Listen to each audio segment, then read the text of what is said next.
Okay, so now we are going to discuss about the different types of energy possessed by a body. Now there are two types of energy mainly possessed by a body. One of them is potential energy, and the second one is kinetic energy. Now the potential energy is that type of energy which is possessed by a body when the body is located at some height or position, and it may be due to the atomic arrangements that is called as configuration of the substances. So this type of energy is possessed due to three factors.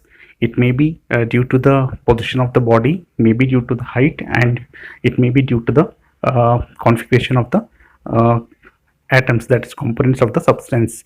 Now this type of energy can be of many types, like elastic potential energy, gravitational energy, spring energy. So different types of potential energy exist.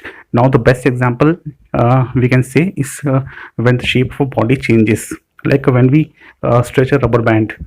When we stretch a rubber band, the energy of the body changes, that is energy comes into the storage of the body, that is called as potential energy. Now when the bow is stretched before shooting an arrow, that type of energy which is developed in the bow, that is called as potential energy. So this type of energy may be due to the height or position or shape. Now when a stone is kept at the height, the stone is kept at the top of the hill or some height from the reference level, so such type of energy stored in the body is called as potential energy.